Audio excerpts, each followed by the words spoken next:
거룩하신 하나님, 오늘도 이 아침에 주님 앞에 달려나와 찬양의 제사를 드리고 기도의 제사를 드리고 그리고 하나님 아버지 앞에 온 마음과 뜻과 정성을 다해 헌신하며 예배하는 우리 모든 성도들을 주님께서 두 손 들어 축복하여 주시고 저들의 인생이 하나님께서 축복하시는 인생들이 되도록 하나님께서 도우시고 역사해 주옵소서.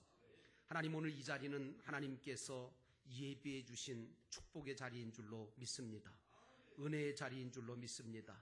이 자리에 올 때는 어떤 마음으로 왔을지라도 주님께서 이 예배를 통해서 그 마음이 위로받게 하시고 하늘의 평안함으로 채워지게 하시며 하나님 화목하게 하시고 변화되게 하셔서 주님을 위해서 복되게 살아가는 복된 인생으로 변화받는 이 자리가 되게 하옵소서. 성령이 운행하심으로 흑암이 물러가게 하시고 혼돈이 사라지게 하시고 공허가 채워지는 역사가 일어나게 하셔서 인생의 의미와 가치를 온전하게 깨닫고 내가 무엇으로 하나님께 영광 돌릴 수 있을까 하는 그러한 선한 결심을 가지고 돌아갈 수 있도록 성령으로 감화 감동시켜 주옵소서. 이 시간도 주님께서 우리 모두에게 큰 은혜로 역사해 주시기를 예수님의 이름으로 간절히 기도하였사옵나이다. 아멘. 지나간 2주간 동안 섬기던 영도교회를 떠나서 멀리 호주에 있는 시드니 새생명교회에서 열린 가정교회 목회자 컨퍼런스를 참석하고 무사히 돌아왔습니다. 올 때 비행기가 정비가 좀 문제가 돼가지고 고장이 났어요. 그래서 몇 시간 동안 한 4시간, 5시간 정도 그 정비를 다시 하느냐고 오지 못하는 거 아닌가 걱정을 했습니다만은 밤늦게 도착을 해서 이제 오늘 아침 여러분의 얼굴을 뵙게 돼서 이것도 또한 하나님의 은혜가 아닌가 이런 생각을 합니다. 그동안 우리 영도교회를 돌보고 섬겨 오신 우리 장로님들과 또 목자와 성도 여러분들 모두에게 깊은 감사를 드리면서 또 기도해 주셔서 너무너무 감사하게 생각합니다. 여러분이 기도해 주시는 덕분에 이번 컨퍼런스를 통해서 수많은 가정교회를 만나볼 수 있었고 또 외국교회를 돌아보면서 많은 목회자들을 만나서 어떻게 하면 주님이 진짜 기뻐하시는 그리고 소원하시고 정말 그런 건강한 교회를 성경적이고 건강한 교회를 만들어갈 수 있을까 하는 고민을 함께 나누면서 많은 도전과 그리고 새로운 각오와 결단을 다지고 돌아오게 되었던 것은 저에게 있어서는 가장 큰 어떻게 보면 목회 인생에 있어서 좋은 터닝 포인트였다라고 생각이 되었습니다. 이번 컨퍼런스는 한국에서 가정교회를 하고 계시는 180명의 목회자 부부와 대양주에 있는 60개 교회의 목회자 부부가 함께 모여서 진지하게 정말 교회를 놓고 나누면서 또 어떻게 하면 영혼을 구원하고 주님의 제자를 만드는 일에 성공할 수 있을까? 그러한 이야기들을 나누면서 하나님께서 이번에 창립 50주년을 맞이한 영도교회와 제 자신을 한번 돌아볼 수 있는 아주 귀하고 좋은 시간을 하나님이 허락해 주셨습니다. 뿐만 아니라 잠깐의 시간이었지만 하나님께서 호주 땅으로 보내신 박경희 집사님 그리고 이성희 집사님 가족들과도 기쁜 만남의 시간을 가지고 만났더니 얼마나 많은 간증을 하는지 수많은 하나님의 은혜가 하나님의 자비하심과 축복하심이 있었다는 그런 간증들을 듣기도 했습니다. 이런 가운데 저도 깨달은 것이 있다면 정말 그동안 하나님께서 하나님의 자비로우심으로 주셨던 모든 감사한 일들이 하나씩 둘씩 떠오르기 시작했고 미처 깨닫지 못했던 제 자신의 잘못된 삶도 다시 한번 돌아보는 기회가 되었습니다. 그러면서 하나님의 자비가 없었으면 어찌할 뻔했을까? 이 자리에까지 올 수 있었을까? 불가능했다고 생각이 되었습니다. 마찬가지입니다. 저와 여러분들도 하나님의 자비하심이 없었다면 구원함도 받지 못했을 것이고 오늘 이 자리에도 앉아있지 못했을 것입니다. 그러므로 여러분 이 예배를 통해서 하나님의 자비하심을 깨닫고 감사하시는 저와 여러분 되시기를 주의 이름으로 축원합니다. 이제 저와 여러분은 다음 주일에 추수감사주일을 맞이하게 됩니다. 아시는 바처럼 추수감사주일은 하나님이 우리에게 베풀어 주신 은혜를 생각하고 감사하는 절기지요. 이번 추수감사주일에 무엇보다 여러분들과 저는 하나님의 자비하심을 다시 한번 깊이 생각해보고 깊이 감사드릴 줄 아는 추수감사주일이 되었으면 좋겠습니다. 어떤 분들은 1년 동안 추수감사절을 앞두면 1년 동안 하나님께서 그때마다 정말 감사한 일이 있었던 것을 기억하고 또 그 모든 감사한 조건들을 모아서 준비된 예물을 추수감사절에 가지고 나와 하나님 앞에 드리는 분들이 계십니다. 그런데 또 어떤 분들은 죄송하지만 감사함으로 준비하지도 못하고 그때 가서 또 급하게 준비하려니까 준비도 안 되고 어떤 분들은 추수감사주일 당일에 교회 와서 보니까 추수감사절이야. 그러니까 그때 헌금 봉투 찾고 그때 주머니 뒤지고 그래서 허겁지겁 준비되지 못한 그런 예물을 하나님 앞에 드리는 분들을 많이 봐요. 우리는 준비된 마음으로 예배를 드려야 합니다. 또한 예물도 준비된 예물을 하나님 앞에 드릴 줄 알아야 됩니다.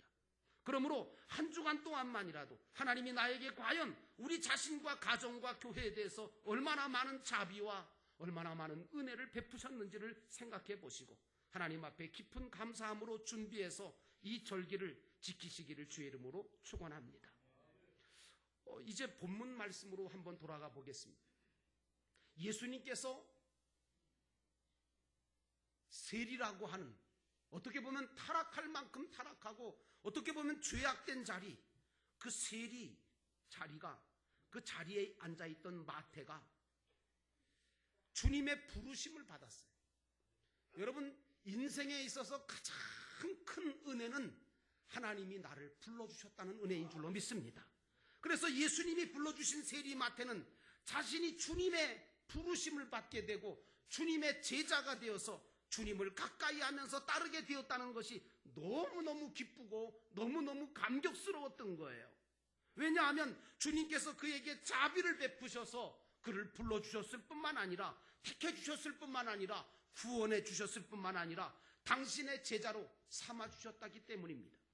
오늘 저와 여러분들도 주님이 나 같은 죄인을 불러주셨다는 것 그리고 택해주셨다는 사실 한 가지만 해도 하나님 앞에 감격하고 감사하는 자가 되어야 될 줄로 믿습니다. 이렇게 감사하는 마음을 표현할 길이 없었던 마태는 어떻게 합니까?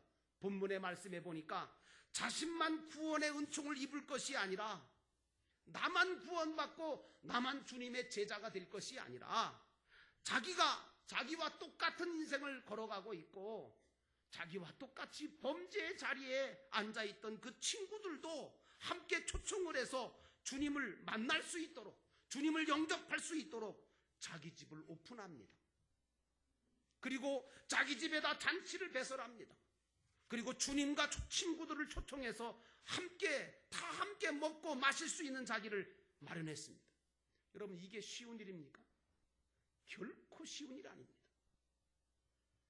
어떤 분들은 목장을 하라고 말씀드리면 이게 어려워서 못하겠다. 여러분도 아시겠지만 지금도 많은 사람들은 이 시대는 개인주의가 팽배해져 있고 이기주의가 팽배되어 있고 그래서 자기의 것을 오픈하기를 두려워합니다. 그런데 오늘 세리 마태는 자기의 집을 오픈합니다. 그리고 주님과 친구들을 초청해서 함께 먹고 마실 수 있는 그런 귀한 은혜의 자리를 마련했습니다. 이것은 결코 쉬운 일이 아닙니다. 우리 영도교회 안에 있는 속회 목장을 맡고 있는 목자 목녀들이 자기 집을 오픈하고 매주일 목원들을 위해서 사랑으로 음식을 준비하고 장소를 준비해서 목장 모임을 갖는 거 이거는요 어마어마하게 힘든 일입니다. 제가 이번에 가서 더 많이 느꼈어요. 이분들이 얼마나 힘들고 얼마나 어려운 결단하셨는지. 그런데 한편으로 보면 이게 바로 세리 마태의 은혜 받은 자 여호와의 자비를 경험한 자가 해야 할 일이라고 저는 믿습니다. 알고 보면 이것이 바로 가정교회 정신 중에 가장 중요한 영혼 구원하여 제자 삼는 운동이고 우리 영도교회 17개 속회 목장이 가장 힘써야 될 목회 사역의 방향이기도 합니다. 그런데 이 광경을 바라보던 바리새인들은 어떤 반응을 했죠? 예수님에게 직접 말씀도 안 하고 제자들한테 몰래 다가가서 옆구리를 푹 쑤시면서 제자들한테 이렇게 말하죠. 어찌해서 당신네 선생은 세리와 죄인들과 함께 어울려서 음식을 먹느냐? 그러면서 꼬집듯이 비방하는 말을 던집니다. 여러분, 교회 안에도요, 믿음 없는 사람은요, 다른 사람이 하는 모든 일에 대해서 부정적으로 말해요. 자기는 의롭고 자기는 맞는데 다른 사람이 틀리대. 이런 사람일수록 여기에 문제가 있는 바리새인들입니다. 믿음 있는 사람은요, 그렇게 말하지 않습니다. 다른 사람이 하는 모든 일, 아주 사소한 일을 할지라도 칭찬과 격려를 아끼지 않습니다. 따라합시다. 칭찬합시다. 격려합시다. 여러분, 그래야 됩니다. 보잘것없는 일을 할지라도 그분이 없으면 우리 교회가 청결해지겠습니까? 그분이 없으면 우리 교회가 유지가 되겠습니까? 그런 분들이 계시기 때문에 우리 교회가 따뜻한 교회가 되어지는 것 아니겠습니까? 그러므로 칭찬과 격려를 아끼지 않으시기를 주의 이름으로 축원합니다. 이들은 모든 사역의 기준이, 이 바리새인들의 사역의 기준은 뭐냐? 영혼 구원에 있지 않아요. 오직 유대교 율법에 맞느냐 안 맞느냐 거기다 두는 거예요. 어떤 분들이 그러더라고요. 이 목장 사역에 대해서 이게 맞느냐 안 맞느냐. 여러분, 성경에 맞느냐 안 맞느냐를 따지세요. 그게 맞아요. 주님은요, 이 바리새인들의 마음을 아셨어요. 그리고 분노하셨나요? 책망하셨나요? 아니요. 아주 좋은 말로 응하셨습니다. 본문 12절에 보니까 이렇게 말씀하시죠. 건강한 사람에게는 의사가 필요하지 않으나 병든 사람에게는 필요하다. 여러분, 우리 예수님은요, 비방하는 그들과 마찰하지 않습니다. 부드럽고 따뜻하고 사랑스러운 말로 그리고 누구나 당연히 들어야 하고 필요한 말씀으로 대응을 하신 거예요. 오늘 우리 예수 믿는 사람들은 바로 예수님의 이러한 대화법을 좀 배울 필요가 있습니다. 그래서 절대로 누구와 대화할 때 감정을 앞세우지 마세요. 감정적으로 싸우려고 하거나 혹은 다른 사람을 헐뜯거나 상처를 주는 아픔의 대화를 하지 않으셔야 됩니다. 특별히 부부간에도 부인은 남편에게 주님께 하듯이 말을 하시면 돼요. 너무 어렵습니까? 그러면 함부로 말하지 않지 않겠어요? 남편도 역시 아내한테 그리스도가 교회를 사랑하심 같이 사랑스러운 말들만 하세요. 그 외에는 하지 마세요. 그러면 부부가 행복해지지 않겠어요? 왜 하지 말라는 말만 합니까? 예수님은 오늘 말씀을 통해서 당신은 병든 인생을 고치시고 구원하시려고 세상에 의사로 오셨음을 드러내셨습니다. 마태는 이걸 깨달은 겁니다. 나같이 영적으로 병든 자, 죄 지은 자, 구원받지 못하는 자, 소외된 자, 누구도 돌아보지 않는 자, 멸시와 천대를 받는 나를 고치러 오셨구나. 그러나 바리새인들은 이것을 깨닫지 못했어요. 예수님은 계속해서 그들에게 이렇게 말씀하십니다. 내가 바라는 것은 자비다. 내가 바라는 것은 자비요 희생제물이 아니라고 하신 말씀이 무슨 뜻인지 배워라. 나는 의인을 부르러 온 것이 아니라 죄인을 부르러 왔다 하고 13절에 말씀을 하십니다. 이것이 바로 여호와의 자비입니다. 여러분, 자비라고 하는 단어가 뭐라고 생각하세요? 자비라고 하는 이 멋이라고 하는 이 자비라고 하는 단어의 뜻은 자기에게 가장 소중한 것을 상대방에게 주는 구체적인 행동, 액션입니다. 자비는 추상적인 관념이 아닙니다. 구체적인 행동이고 우리 안에 역사하고 있는 살아있는 힘입니다. 자비라는 것은 남을 도우려고 하는 사랑을 의미하는 것이지요. 이 자비를 먼저 하나님께서 저와 여러분에게 십자가를 통해서 이미 보여주셨습니다. 이 자비가 없었다면 여러분들과 저는 이 자리에 있지도 못할 것입니다. 하나님께서 우리에게 십자가의 사랑으로 자비를 베풀어 주셨기 때문에 저와 여러분이 죽음에서 생명으로 회복된 것이고 새 생명을 얻어서 구원을 받아 하나님의 자녀로 존재하는 것입니다. 하나님은 호세아 선지자를 통해서 호세아 6장 6절에 이렇게 말씀하십니다. 내가 바라는 것은 변함없는 사랑이지 제사가 아니다. 불살라 바치는 제사보다 너희가 나 하나님을 알기를 더 바란다. 이렇게 말씀하고 있어요. 어떤 하나님을 알기를 바라실까요? 너희들에게 자비를 베풀어준 그 하나님을 알라 그런 얘기입니다. 제사의 근본 정신이 뭐냐? 사랑과 자비에 있음을 하나님께서는 말씀하신 거죠. 하나님은 하나님께 제사 드리는 것은 하나님을 사랑하고 또 하나님의 자비를 우리가 믿기 위함입니다. 그리고 정말 그 예배 시간을 통해서 하나님의 자비하심을 우리가 받게 되는 거 아닙니까? 그리고 그 사랑과 자비로움을 다른 사람에게 주는 것 자체가 바로 제사하는 삶이 되는 것입니다. 그러므로 문제는 우리가 하나님을 얼마나 사랑하고 있으며 어떻게 해야 하나님의 자비로우심을 계속해서 받을 수 있느냐 하는 것이 신앙생활의 관건이에요. 우리가 하나님을 사랑하고 하나님의 사랑을 받는 자가 되려면 먼저 하나님의 계명과 그의 말씀을 잘 듣고 그대로 실천하는 순종하는 삶, 섬김의 삶이 필요하죠. 이제껏 우리는 어떤 믿음을 갖고 왔느냐? 죄송한데 우리 자신만을 위해서 믿어온 게 너무 많아요. 수십 년 예수 믿은 분한테 몇 사람에게 여쭤봤어요. 당신은 지금까지 예수 믿으면서 다른 사람에게 진짜 도움이 될 만한 섬김을 해본 적이 얼마나 되느냐? 없어요. 몇 대째 예수 믿는 사람도 없더라고요. 여기에 문제가 있는 겁니다. 우리는 우리 자신만을 위해서 믿어왔고 하나님의 사랑과 은혜와 자비를 내가 받기만 했지 다른 사람에게 전하지 못했어요. 그러니까 사해바다가 되는 거예요. 그러니까 기독교가 욕을 먹는 거예요. 그러니까 교회의 존재 가치가 떨어지는 거예요. 진정한 제자는 스승에게 보고 배운 것과 그 말씀과 명령을 그대로 다른 사람에게 전수하고 행하는 것이 제자 아닙니까? 이것이 정말 하나님이 원하시는 그런 참된 제사가 아닐까? 저는 그렇게 생각합니다. 여러분, 사울왕이 하나님께서 사무엘 선지자를 통해서 하나님이 명령하시기를 너 전쟁터에 나가서 아각 왕 그놈 죽여라. 그리고 그 모든 살아있는 것들은 아주 그냥 다 죽여라. 이렇게 말씀하셨는데도 사울왕은 그 말씀에 순종하지 않고 아각 왕을 살려서 끌고 옵니다. 왜? 자기가 이만큼 세다 이거죠. 그 자랑하려고. 그리고 육축을 살려서 끌고 옵니다. 그 왜 그러냐? 너무 아까워서. 죽이라고 하시지만 너무 아까운 거예요. 그래서 육축을 살려가지고 끌고 왔을 때 사무엘이 그 짐승의 소리를 듣고 이 짐승의 우는 소리가 무슨 소리입니까? 이게 웬일입니까? 그랬더니 사울왕이 뭐라 그럽니까? 좋은 것으로 하나님 앞에 살찐 소와 양을 하나님 앞에 드리는 것이 제사인 줄 알고 그렇게 제사 드릴 것만 갖고 왔다는 거예요.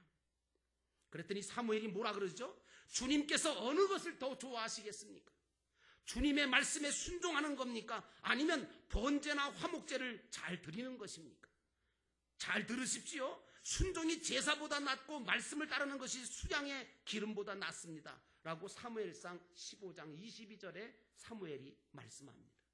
오늘 우리들은 하나님의 자비하심을 받기 위해서 예배하고 자비를 베푸는 삶으로 전환해서 살아가야 되는 것이 우리의 삶이 되어야 합니다. 우리 영도교회도 그래야 삽니다. 그래야 건강해지고 그래야 이 지역사회를 대표하는 교회가 될 수 있습니다. 다윗은요, 하나님 앞에 기도할 때마다 늘 무슨 기도했는 줄 아세요? 하나님 불쌍히 여겨주세요. 하나님의 자비하심을 보여주세요. 여러분, 오늘 우리도 하나님 앞에 예배를 왜 드립니까? 하나님의 자비하심을 보여달라고 우리가 기도하면서 예배 드려야 될 줄로 믿습니다. 하나님의 자비하심이 없으면 우리는 용서받을 길도 없고 회복될 수도 없고 평안함을 얻을 수도 없고 어떤 것도 감당할 수가 없어요. 그래서 우리는 기도할 때마다 하나님 앞에 예배할 때마다 하나님 나를 불쌍히 여겨주세요 하고 기도해야 됩니다. 그러나 불쌍히 여겨달라는 기도만 한다고 해서 하나님이 우리를 불쌍히 여겨주시느냐? 아닙니다. 하나님께 불쌍히 여김을 받고 자비하심을 받을 수 있는 사람이 되는 게 중요한 겁니다. 무슨 얘기인지 아시죠? 기도만 한다고 불쌍히 여기는 게 아니라 그런 사람이 되는, 불쌍히 여김을 받을 수 있는 사람이 되란 말이에요. 하나님이 불쌍히 여겨주시고 자비를 베풀어 주시지 않으면 아무런 소용이 없다는 건 기정사실입니다. 이건 누구도 부인할 수 없습니다. 그래서 사도 바울은 로마서 9장 14절로 16절에 이렇게 말합니다. 그러면 우리가 무엇이라고 말을 해야 합니까? 하나님이 불공평하신 분이라고 말씀합니까? 그럴 수는 없습니다. 하나님께서 모세에게 말씀하시기를 내가 긍휼히 여길 사람을 긍휼히 여기고 불쌍히 여길 사람을 불쌍히 여기겠다 이렇게 말씀하셨습니다 라고 말합니다. 그러므로 그것은 하나님의 자비하심을 받는 것은 인간의 의지나 인간의 노력에 달려있는 것이 아니라 하나님의 일방적인 자비에 달려있는 것입니다. 하나님이 긍휼히 여기고 싶으셔야 긍휼하심을 받을 수 있는 겁니다. 그러기 위해서는 오직 우리는 하나님의 긍휼하심을 받기 위해서 어떻게 해야 합니까? 자기 자신을 하나님 앞에 낮추어야 합니다. 그리고 겸손하게 하나님 앞에 무릎을 꿇고 하나님이 하시는 말씀을 잘 듣고 그리고 순종해야 합니다. 그런데 사울왕 같은 경우는 좋은 소와 양을 잡아들이면 그걸 끌고 와서 죽이지 말고 끌고 와서 기왕이면 다 옹침하니까 그걸 끌고 와서 그것을 가지고 잡아서 하나님 앞에 제사를 드리면 제사가 잘 된 것으로 여긴 거예요. 아닙니다. 오늘 우리가 드리는 예배가 하나님께 산 제사가 되기 위해서는요, 나의 삶의 현장에서 하나님의 말씀대로 실천하는 것이 있어야 그런 실천을 하고 와서 하나님 앞에 예배 드려야 진정한 예배가 되는 거예요. 주일이니까 예배당에 출석한 것만은, 성가대 선 것만, 교사한 것만, 그거 가지고 예배가 다 드려졌다고 생각하십니까? 그건 사울왕이나 마찬가지. 내 마당만 밟을 뿐이라고 하는 겁니다. 이삭처럼 아브라함처럼 내 몸을 쳐서 복종하고 부인하고 죽여서 번제물로 드려야 합니다. 오늘 여러분은 신앙훈련은 어디서 해야 됩니까? 여러분 신앙훈련은 철저하게 교회에서 하는 거예요. 우리 교회 삶공부 여러분 무시하지 마세요. 이 삶공부 꼭 하셔야 돼요. 그리고 진정한 신앙생활은 어디서 하느냐? 신앙훈련은 교회에서 하고, 따라하십시다. 신앙훈련은 교회에서 하고, 신앙생활은 가정에서 하는 거예요. 아시겠어요? 그런데 어떤 분들은 그래요. 신앙생활을 꼭 교회 와서만 하려고 그래. 그거 잘못된 겁니다, 여러분. 신앙훈련을 교회 와서 하는 거예요. 예배 드리는 거, 찬송하는 거, 기도하는 거, 하나님 앞에 헌신하는 거, 이거 교회 와서 지금 예배 드리면서 다 훈련하시는 겁니다. 이 훈련된 신앙훈련을 가지고 어디를 갑니까? 가정에 들어가서, 직장에서, 세상 속에서, 삶 가운데서 하나님의 말씀대로 살아갈 때 하나님의 자비하심이 차고 넘치게 된다는 사실을 믿으시기를 축원합니다. 하나님이 그런 사람에게 복 주시는 거예요. 그런 사람에게 은혜를 주시는 거예요. 그런 사람에게 자비를 주시는 거예요. 이제 우리는 하나님의 자비하심을 몸으로 체험한 자들 아닙니까? 그러므로 이제 그 긍휼하심을 가지고 목장 안에서 한 영혼 한 영혼을 서로 불쌍히 여기면서 자비를 베푸시는 운동을 하시기를 바라고, 지역사랑 봉사회를 통해서 지역에 소외된 이웃들에게 주님의 사랑과 자비를 정말 베풀고 섬김을 나눌 때 주님은 우리에게 더 큰 은혜와 자비를 베풀어 주시고 여러분들의 개인의 삶 속에뿐만 아니라 가정과 교회를 아름답고 건강하게 세워가시지 않겠습니까? 이러한 운동들이 우리 영도교회 안에 차고 넘침으로 이 교회를 비롯해서 몸된 교회에 지체된 여러분들의 가정과 인생이 정말 의미 있고 가치 있는 복된 인생 되시기를 주의 이름으로 축원합니다. 기도하겠습니다. 하나님, 오늘도 이 시간 하나님의 자비를 우리가 배우게 하시고, 그리고 하나님 앞에 신령과 진정으로 예배하는 그 예배를 통해서 정말 예배자의 삶이 되어지게 도와주시기를 원합니다. 하나님, 진정으로 우리가 하나님의 말씀을 따라 사는 것이 얼마나 중요한 것인지, 우린 지금까지 예배당에 와서만 예배 드리려고 했지, 예배당 문만 나가면 말씀과 아무 상관없이 살려고 할 때가, 사울왕처럼 살 때가 얼마나 많았는지 모릅니다. 하나님, 오늘 저희들을 용서해 주시고 하나님의 자비하심을 베풀어 주옵소서. 그리고 하나님의 자비를 온전하게 배워서 이제 세상에 지금 떠내려가는 영혼들, 죽어가는 영혼들, 정말 주님을 알지 못하는 영혼들, 그래서 세상이 다인 줄 알고 물질이 다인 줄 알고 성공이 제일인 줄 알고 살아가는 어리석은 인생들, 하나님 물에 빠져 헤매는 영혼들 건져내어서 살리게 하시옵소서. 우리 목장들을 축복해 주시고 우리 목자 목녀들을 축복해 주시고 하나님 저들의 희생과 섬김이 헛되지 않게 하옵소서. 오늘 이 시간 우리 함께 기도합니다. 사랑과 은혜가 충만하신 하나님,